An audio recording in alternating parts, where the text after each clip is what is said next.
Welcome to a brand new season of UpFront. I'm Ann David. Each month here on UpFront, Superintendent of Schools, Dr. Tim Markley, answers direct questions from you, the public, about district-wide issues, accomplishments, and programs. Last month, Dr. Markley invited the local community to a series of Superintendent Chats to discuss issues facing the district for the 2013-2014 school year. With growing challenges in education, these open forums allowed parents to come and speak out. For those who could not attend the Superintendent Chats, we're going to review many of the questions that were covered. Dr. Markley answered, and most importantly, touched countless numbers of legislative changes to education that have been having an effect on everything that's happening in our school district. So now we'll turn to those questions and get caught up for the school year. Welcome, Dr. Markley. Welcome back. I hope you had a good summer, Ann. I did. I hope you did too. It was a very good summer. So the legislature has been kind of active. One of the busiest seasons that I can remember in a long time. What's the biggest topic that we need to hit first? There were three big topics: school vouchers, changes to teacher tenure rules, and then there's a lot of just little changes that are going to impact the school in terms of what's going on. So we'll take them in any order you want. All right. I know there was some changes with regard to school buses and making safety issues. Yeah, one of the changes related to school buses was we used to replace our buses every 200,000 miles. The state has increased that to 250,000 miles. So obviously you're going to put 50,000 more miles on the bus, and that's going to raise some potential safety concerns moving forward. But we'll monitor that. We have a great maintenance shop, and it's one of those safety changes we're going to have to watch. Okay, that's great. Now, I know the other thing involved teachers. There were a lot of changes with teachers in the legislature. The first one out is to phase out certain teachers' salary supplements. Yeah, there are a couple issues with teachers and that really concern me. Currently, if you have a master's degree, you get paid an additional 10% for that master's degree. So if you have that, they're going to grandfather you and let you keep getting that additional pay. But if you're a new teacher coming in after this year, you will not get paid on that master schedule. Now, this is a concern because if you think about it, teachers haven't had a significant raise in 6 years. So the folks at that beginning of the salary scale, if you started 6 years ago, you're making the same money you were making 6 years ago. And we've increased your retirement deduction, and we've also increased your insurance costs. So you've actually seen a net decrease in your teacher pay. This concerns me long term for a couple of reasons. Those folks who are getting close to retirement, they're gonna move on, and I need to have good young teachers coming in to fill some of those vacancies. And things like this, and the no salary things, is a real disincentive for young folks to come into the education profession. Plus, we're going to start losing good teachers because they aren't seeing a salary increase. We lost our high school teacher of the year this year. Neighboring counties around us have lost numerous teachers of the year in their buildings who have moved on because they're making more money to support their families out there in the private sector. We currently rank 45th in teacher pay in the country.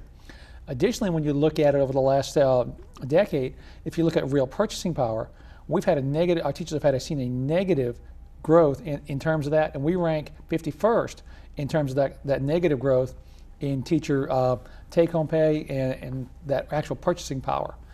So that's a real concern. And then some of the UNC schools are seeing significant reductions in the freshmen entering the education field. And so in 4 or 5 years, we could see a potential shortfall of teachers even in elementary ed or positions that we've generally had enough candidates to fill them. So with the reductions, there's been no incentives added to encourage teachers to advance themselves or even to come into the profession? There is some talk about performance pay, but there's been no plan put forth, and the funding on that isn't there yet. There's been some, when we get to the teacher tenure discussion, there's a little bit of incentive there for some of those folks, but that's not performance pay, but it's an incentive to move away from and give up teacher tenure. So it's definitely something parents need to contact their legislators about, because this will affect, especially those with folks in elementary school. They need to realize the long-term implications of teachers. And like I said, this is not something you may see this year or next year, but as we move down the road, the long-term implications I'm gravely worried about. Absolutely. Now there was a benefit, and that was to take away, I guess, the costs of students taking AP exams And so that's a big help to them. Yes, that will not be this year. Okay. This is they do their budget on a 2-year cycle, so this will be for the 2014-2015 school year. They want to encourage more students to take AP courses, and they're going to start picking up some of the costs for those. But again, that's not this year. That'll be next year. Okay, well, so that's a good thing for parents to remember. Also, there was an increase in the career technical area. There is a big emphasis from the legislature, and this is one of the areas I think that they got right, to increase CTE or vocational participation. And so there are some entrance exams for community colleges that they're going to start picking up the cost for those exams. And so we're excited about that as well. They've done some things to encourage greater participation in our CTE programs. So looking forward to that going forward. That's a real benefit to those students because many of them cannot afford to pay for those exams, so that really helps encourage them to move forward. The next thing I know is a hot topic for you, and that would be vouchers. Yeah, this is, when you look at the bill, it doesn't look like it's a huge expense. It's a $10 million line item in the state budget, and it doesn't kick in until next year.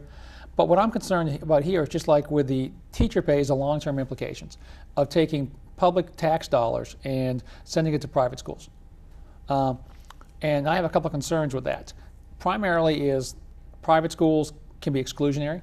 They don't have to take every student. They don't have to, they're not held to the same standard as public schools. Our teachers administer a whole range of state assessments that are required, and we're going to be grading our schools here as another part of legislation moving forward. But yeah, we're going to take our tax dollars and give it to a private school, and they're not going to have the same set of accountability standards that we are. And then they're going to be able to say, well, we'll take this student but not this student. And that concerns me. I think public education, I will compete with public schools, I'll compete with private schools. I think the work that we do is excellent. But if I'm going to compete with these folks, I want to make sure that it's a level playing field. It's like a NASCAR race. You may have different manufacturers, but they all have the same set of rules to follow. All I'm asking is that if these private schools are going to be accepting public dollars, then they need to be following the same accountability rules, the same hiring rules, and the same enrollment rules that we do in public education. Oh yeah, and when the students, if they switch between private and public, then the students will bear the brunt of the lack of regularity. Because if they come from a private school to a public school, they may find themselves having to play a little catch up. And they may, and like I said, there are some excellent private schools out there, but this is not an issue, and that's a parent's choice to send their student to a private school. What I'm saying is that I shouldn't be supporting that with your tax dollars. Okay, that's a good thing, and parents also need to stay on top of this issue. The next thing is also a big thing, and that is school counselors and school psychologists. Their duties have been kind of limited, but to the benefit of students. Yeah, this is one of those pieces of legislation I think is good, and this is where I disagree with some of my colleagues statewide. A lot of testing responsibilities in some places we're getting pushed to school counselors and out of administration, and that school counselor needs to be a student-centered person. So what they've said is that 80% of the school counselor's time has to be spent working directly with students. And so I think this is something that's good. On this district, we have pretty much eliminated our counselors from testing in all but a few cases. So this won't have a huge impact on us, but I'm hoping it has a positive impact on those interactions with students. Oh, absolutely. And it probably will have a greater effect on the high school level because the counselors do have such a direct effect on their class schedule and getting them ready for college or when you look at that whole college application piece, that's one of those important functions of a school counselor. Absolutely. Well, we have time for one more question before we go to break, and that is with regard to grants that are going to our elementary and middle schools for resource officers. Yeah, we, as you know, last year we did have the SROs in our elementary schools, and I appreciate the effort of the county and the sheriff's department. This year we want to continue that to as much as possible, and so we were waiting for the state to release this grant for school resource officers. And what it'll do is the state will give $2 for every $1 of local funding to fund new officers. And we are in the process of working on that grant and should have it done and submitted to the state within the next couple of weeks. Well, I'm sure parents will be very pleased with that. Yes. All right. Well, we'll wrap up now, and we've got more questions for Dr. Markley after the break. Plus, we'll give you, the viewers, the information you need to get your questions answered on the show. So don't go away. We'll be right back.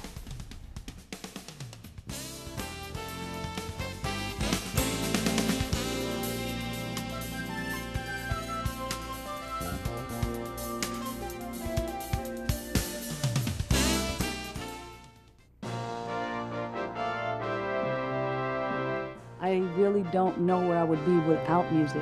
The reason you have the Commodores today is because we started in music in school. We have been really influenced, I know, including Justin, by music in our schools. It just makes you feel good. It's good for the soul. It brings something out in you that nothing else does. No kid left behind, no music left behind.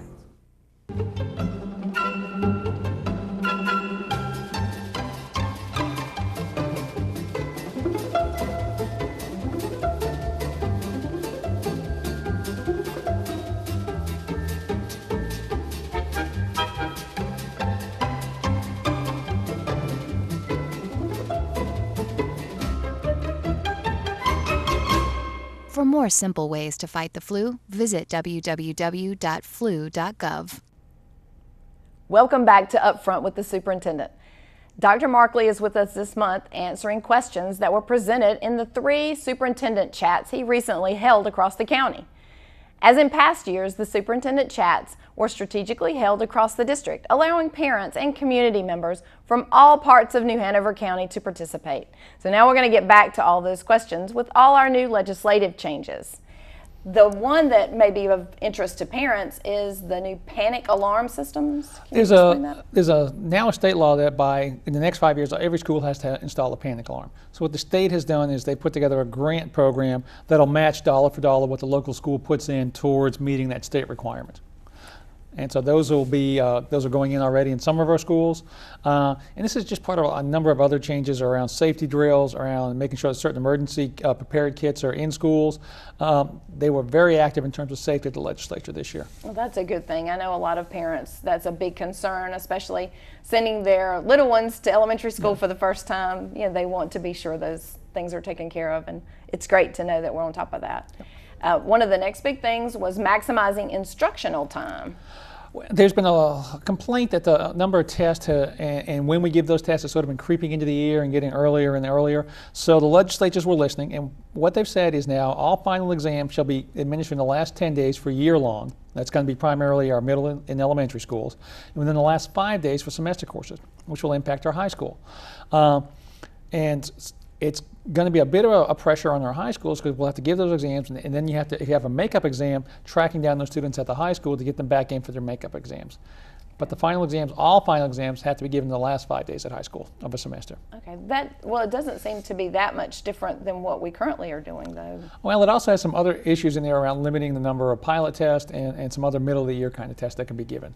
Again, will they do the common exam? Will that be another thing this year that they do again? We will continue with the common exam, and at some point we'll probably have a follow-up discussion on that. Okay, because I know that was a question to parents, yes, with that being our first time with those last spring. The next big chunk are school performance grades. Last year the state passed legislation that says we're going to have to start grading schools, and they've made some tweaks to that this year. So schools will be graded on an A to F scale, and it'll also include some growth information. So if a school had, if their students perform better than they did the year before, they'll get some credit for that growth over the previous year. And it'll be primarily based upon proficiency scores, so the number of kids passing a test. I have concerns about that because if you look at the numbers and you track them based on poverty, it's almost they correspond almost directly to the poverty numbers. We have some schools that do exceptionally well who are high poverty schools, but this is something we'll have to look at going forward. So this will be the new report card, yes, this will be that parents look at it at the end of the year. Now, for their school, not for their student. Okay, yes, for the school, yes, right. And the next thing are teacher contracts, back again with our teachers. How was that a big change? The legislature basically voted to abolish tenure, and they put in a 4-year process to do that. And at the end of that 4-year process, they will have, basically, if you had tenure, it'll be gone after that 4 years. There are some incentives for teachers that are identified as high performing to opt out of tenure earlier, but we're still working out what the rules are going to be around that. I know we had one of your questions was the long-term teacher shortage. Does that play into all what we've talked about with teachers? Yeah, I think it does. What you see is all of these rules around teacher contracts, around master's pay. You tie that into the pay issue. And if I'm a young student entering college and I'm looking at a career choice, I see a lot of uncertainty in the education field. And so like I said, when you look at the enrollment numbers this fall in our UNCW schools for students entering the education program, those numbers are down considerably. And so I'm concerned about the long-term impact for us in hiring good quality folks. You think about, we've eliminated teaching fellows, which was a program that gave scholarships to some of our brightest students to enter the teaching field. That was eliminated. Oh, I was not aware of that. That was eliminated 2 years ago, and so we are still dealing with the effects of that. And when we devalue the teaching profession, it can only have a negative impact on what happens in our classroom. Absolutely, with all other careers becoming very competitive. Yep. We are back to another issue that they covered, which is the School Bus Safety Act. Yeah, this one is another one of those pieces that I am thankful for, is they've increased the fines and also the criminal penalties are related to passing a stop school bus with the arm out. It's even as long as we've been doing this and the fines that are there, still literally across our state, hundreds, thousands of folks are still passing stop school buses. There are still kids who are getting hit because of this, and the state decided to increase the penalties related to those. Well, and that's a good change too as well, because most drivers should be aware of when school takes in and lets out, and to be cautious with those school buses being on the road. Remember, we have some year-round schools in the state, so those buses are on the road in the summertime when you may not be typically thinking about a school bus on the road. Absolutely. So everyone should be aware and not just think when they see a school bus it's not transporting children. There were some changes too in taxes, and there's some things you don't think about when you change something that have an impact on schools. Schools are one of the few organizations in the state, the nonprofits that have to pay sales tax. We are not exempt. So when you change the tax laws, it has a direct impact on us in terms of sales taxes. When you start taxing contracts, well, we enter a lot of contracts, service contracts, and so we're going to see some fees related to that. One of the things was the elimination of the Public School Building Capital Fund, which was a fund that was used to help schools with their maintenance and construction needs. That had been stopped when the economy took a downturn, and I understand that, but they've now eliminated that fund completely. So there's some dollars that were coming to the schools for capital needs that will no longer be there. Oh, and that's a huge thing. That's a huge because huge with issue. Our older schools, that's a big need. That's a big need. And that's a future show for us to talk about our schools and where we're going with those. Okay, that's great. And one of the last things is back to our career and technical education.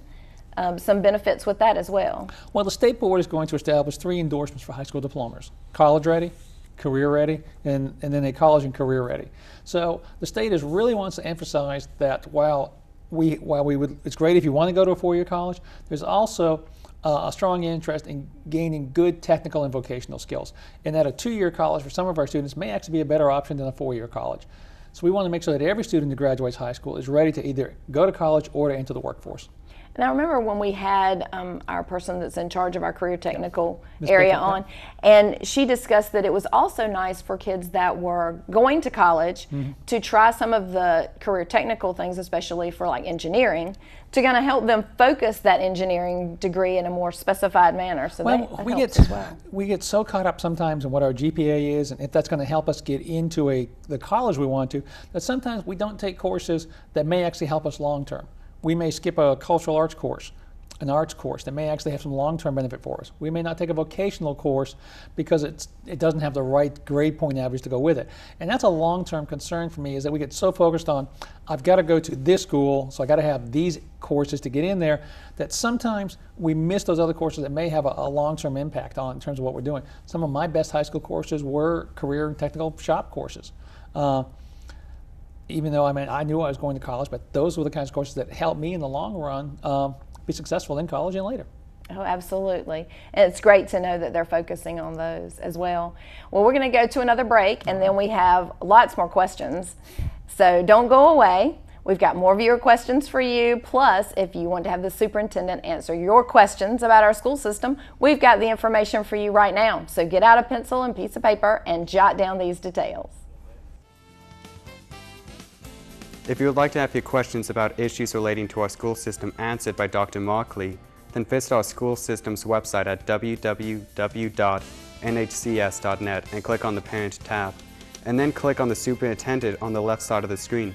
There you will find a submission form for your questions. You can also send your questions by mail to New Hanover County Schools, attention UpFront, 6410 Carolina Beach Road, Wilmington, North Carolina, 28412.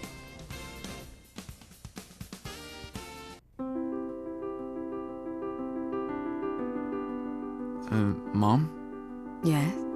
I've been thinking about it, and I'm not gonna go to college. What are you saying? You've got to go to college. Well, they offered me a job, and I want to buy some new stuff, like a new phone, a car. Son, college is much more important than a new car. No, Mom, it isn't. Yes, son, it is. No. Yes. No, Mom. Anyways, it's my decision. Your decision. Okay, well then decide what degree you're going to get because you will go to college. Their tomorrow depends on your words today. The Hispanic Scholarship Fund has the information you need to help your kids go to college and have a better future. Welcome back to our final segment here on Upfront with the Superintendent of Schools, Dr. Tim Markley. We've got a few questions left, and we'll get right to those questions. A big thing I know that all the parents are buzzing about are the volunteers that have been removed from the schools. Do you want to kind of go over what that policy is and what it really means? Well, let's put the first assumption to bed. Volunteers have not been removed from the school. What we've done is we have restricted their, where some of them can work in terms of the relationship to student information. There are a lot of laws, HIPAA, FERPA, and other laws related to protection of information. And so we don't want to put parents in a situation where they could come in, they would have access to that student information. We have a lot of very sensitive custody issues that are out there. And there are some kids who have some certain medical conditions that parents really don't want other folks to know about. And so it's simply, the policy simply says that parents can't be, or in an area where they might have access to student information in terms of medical information, disciplinary information, grades, and those kinds of things. We welcome our volunteers. The volunteers do great work in our schools. But we also have to balance that with our other parents' needs to protect certain information. And so it's going to be some adjustments for our schools, but no, parents have not been put out of schools. They are still coming into our schools, and we still welcome them. They do great work in our schools.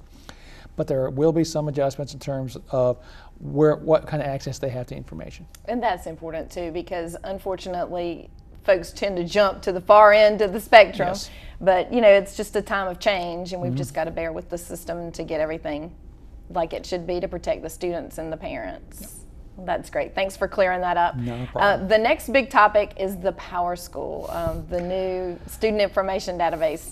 Parents are really concerned about that because they were enjoying keeping up with their kids on the Parent Assist. So how is that changing? And a little bit of background. North Carolina, we are the state of North Carolina has a student information system called PowerSchool. It replaced the old NCY student information system. And anytime you roll out a new piece of software, there are going to be some implementation issues with that. And we saw a lot of that this summer with scheduling.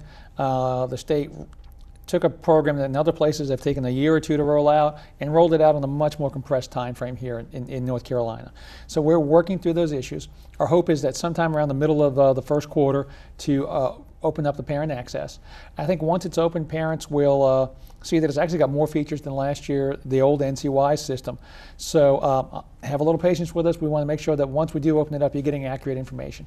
Can you kind of give parents a hint as to what some of the new options might be, something they can look forward to? Well, my understanding is when you look at it, they'll obviously be able to see grades. You'll be able to get a much more detailed attendance history, look at their basically their unofficial transcript, look at the courses that have been in there, and some other features. We can bring probably somebody from Student Services in and once we get ready to roll that out, and talk a little bit more about what some of those features are. That might be a good idea because it was an important thing to parents when we had it before. So I think they would really appreciate kind of getting a little bit of a class themselves on how to handle that and what to expect and anticipate from the teachers and students. Well, one of the things also is you'll be able to access it. I believe there's going to be a mobile app so you can look at your grades from your smartphone. Oh, that's good. Yeah, I'm sure parents will love that. Something else that was really unusual that I didn't know about that you reminded me of, having a freshman in college, I realized that they do quite a bit of work online, very similar to the North Carolina Virtual Public High School.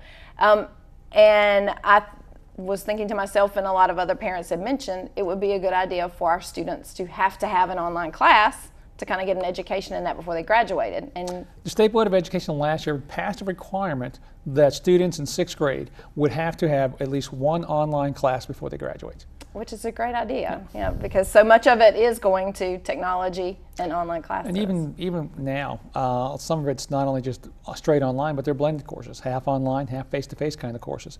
So the nature of what college looks like is changing. Oh, absolutely. Now we've covered basically all the questions, and I know there were a couple of things that you wanted the parents to know as we wrap up for the day. One of the big things is October, which is coming up soon, is Bullying Awareness Month. Yeah, this show will air through the month of October, and so October for our district is Bullying Awareness Month, and there will be a number of events going on throughout the district. I would encourage you to go to our website, look for some of those events, talk to the principals at your school. The earlier we can find out about these issues, the easier they become to deal with. If you let a bullying issue fester and go on, then it becomes a much harder problem to deal with and have potentially greater consequences. So if you suspect bullying, get to your school folks early and deal with those issues as quick as possible. And it's something we all need to work on together with parents, and parents need to have that open conversation with their students to let them know that they can come to them. And bullying's not just an at-school issue. With the advent of social media, a lot of the bullying that's happening is outside of the schools and online through various social media outlets. So monitor what your kids are doing online. A lot of times our parents just aren't aware of how much our kids are spending on the computer, on their phones, dealing with those kind of social media issues, so the potential for bullying there is tremendous, and you've just got to monitor what your students are doing online. Absolutely. And the last thing we want to cover today is a brand new position for our county. Yeah, we're doing some reorganization. When you look at the nature of our district, we have added, in the time that I've been here, we've gone from 24,000 students to almost 26,000 students. We're adding new schools. The state and federal government have added a raft of new requirements. We're bringing an in-house attorney position in, so it was time to reorganize a little bit. And Dr. Holletti, who's been with the district for about 30 years, will now be the deputy superintendent and will pick up some additional responsibilities. Oh, that's good. So we welcome into that new position. That's good to know, and it's good to know we're growing and covering everything we need to cover for the times. Well, that wraps up this edition, and we thank Dr. Markley for answering everyone's questions. Look for a new edition of our program each month of the traditional school year right here on the Learning Network of the Cape Fear, Time Warner Cable Channel 5 and Charter Cable Channel 12. Once again, if you would like to have your questions about issues relating to our school system answered by Dr. Markley, then just go to the school system's website, www.nhcs.net, and look in the lower right corner, and there's an easy link for you to submit your questions. Or you can use the traditional mail and send your questions directly to New Hanover County Schools, Attention Up Front, 6410 Carolina Beach Road, Wilmington, North Carolina 28412. On behalf of Dr. Markley and the staff here at NHCS TV, thanks for watching, and we'll see you again next month for another edition of Up Front with the Superintendent.